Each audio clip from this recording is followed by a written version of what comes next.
আল্লাহ যেমন করে চাইছি তেমন করে তোরে বানাইছি। এই জন্য কালো দেখা ঘৃণা করিস না, লম্বা দেখা তিরস্কার করিস না, মোটা দেখা মজা মারিস না, কালো দেখা ঘৃণা করিস না, বুবা দেখা ঘৃণা করিস না, গরিব দেখা ঘৃণা করিস না। কারণ আমি আল্লাহ বান্দাটারে বড় মায়া কইরা বানাইছি। খলাকতু বিয়াদাইয়া, আমি আল্লাহ বান্দাটারে নিজের হাত দিয়া বানাইছি। আমার আল্লাহ কয় বান্দারে এই জায়গাটার ভিতরে বড় খেলা আছে। কয় পায়ের তোলা থেকে গলা পর্যন্ত তোরে বানাইছি ফেরেশতা দিয়া। আমি আল্লাহ হুকুম করছি, তারা স্ট্রাকচার বানাইছে। আর গলা থেকে মাথার তালু পর্যন্ত যেই জায়গাটা আমি আল্লাহ ফেরেশতারে কইছি বন্ধ কর, এই জায়গাটা আমি আল্লাহ নিজের হাত দিয়া বানামু। কারণ মানুষ হইল আমি আল্লাহর গোপন রহস্য। জোরে জোরে কন্যা সুবহানাল্লাহ, আল্লাহু আকবার বলেন।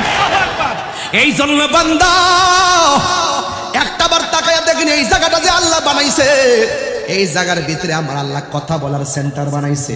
এই জায়গাটা যে আমার আল্লাহ বানাইছে, এই জায়গার ভিতরে দুনিয়া দেখার সেন্টার বানাইছে। এই সেন্টারের নাম হলো চোখ। এই জায়গার ভিতরে আল্লাহ কান বানাইছে। এই কান দিয়া সব শোনার জন্য তোমাকে আল্লাহ সেন্টার বানাইয়া দিছে। এই জায়গার মধ্যে নাক লাগাইয়া দিছে। এই নাক দিয়ে সুগ্রাণ আর ঘুমের মধ্যে যদি জবানটা বন্ধ হয়ে যায় তুমি শ্বাস ফালাইবা কেমনে? এই জন্য তোমার এই উপর দিক দিয়ে দুইটা শ্বাসের লাইন ফিরে দিছে। আবার যদি তোমার লাইনটা বন্ধ হয়ে যায় ঠান্ডা সর্দি লাগিয়া, এখন তুমি ঘুমের ঘরে শ্বাসটা ফালাইবা কেমনে? এই জন্য আল্লাহ এখানে একটা জবান দিয়া দিছে।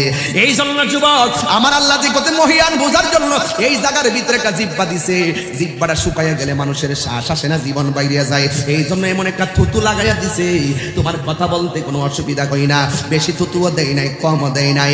এই জিহ্বার ভিতরে তেঁতুল দিলেন, স্বাদ লাগলো তেঁতুলের মতো।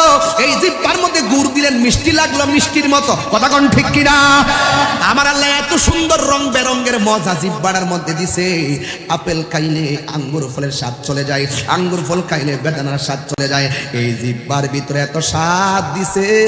এই জিহ্বাটার মধ্যে বাবা ট্যাবলেট দেওয়ার আগে, এই জিহ্বার ভিতরে গাঞ্জা দেওয়ার আগে, এই জিহ্বার ভিতরে মদ দেওয়ার আগে, এই জিহ্বার মধ্যে ফেন্সি দেওয়ার আগে, এই জিহ্বার ভিতরে হারাম ঢুকাইবার আগে, এই জিহ্বার ভিতরে সুদের খাওয়ান ঢুকাইবার আগে, এই জিহ্বার মধ্যে ঘুষের খাওয়ান ঢুকানোর আগে একবার চিন্তা কইরো, এই জিহ্বাটা দিয়ে আমার আল্লাহর জিকির করব।